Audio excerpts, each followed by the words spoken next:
What's going on, everybody? So if you're like me, you couldn't wait to see what Chip Kelly was going to be able to do with the 49ers offense. And I'm going to be honest with you, his hurry up with this team, regardless of how Blaine Gabbert looked, and he wasn't impressive overall, but he did escape that nice safety blitz, and he did enough to put in the consideration of him being able to start over Colin Kaepernick.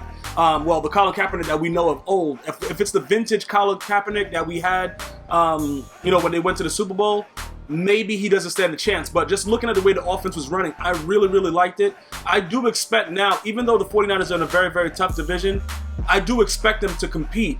Because looking at the way that they can tire out a defense, bro, it was very, very good to see it. I know a lot of guys, again, I know it's the preseason, but the preseason doesn't matter, but it's the eye test. You're looking at what they're going to do, and you're not looking at the major guys. So if these guys are coming in and being able to run it, this way, it's going to be pretty decent when the season starts. Now, Blaine Gabbert, I don't really give him a chance to start over Colin Kaepernick if Colin Kaepernick is healthy. Now, we know he was a healthy scratch. Well, not a healthy scratch, but he was just cleared, so they're saying his shoulder and all other kind of crap like that.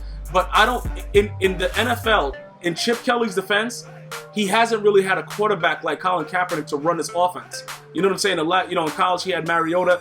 I think Colin Kaepernick in the NFL is the closest thing to Mariota in college. So looking at it that way, I like what I see. This dude, Vance McDonald, though, he might be a nice fantasy sleeper. I'm going to tell you this right now because he's very, very fast. And when you wear down the defense, and this guy, these guys just have to have a little bit. Just a little bit, because if you look at the touchdown pass that he got, he just whipped right through the defenders. It was very, very good to see that. But it wasn't even only, the whole Blaine Gabbert, Colin Kaepernick thing. Osweiler left Denver to go to Houston, and I've been telling everybody the guy's a bum. From what I've seen from him, I'm not impressed. And watching this preseason game, again, I'm not impressed. But listen, I'm happy for these young athletes that get their money, but I do think it brings a stress on the game. Because when the quarterback sucks, it doesn't matter what J.J. Watt does when he comes back and he's healthy. It doesn't matter what Clowney's doing, merciless these boys. Osweiler looked horrible, in my opinion. I know it's the first preseason game, but I'm just going based on the eye test. Let me know what you took from it, but I was really impressed with the 49ers offense. Until next time, one love.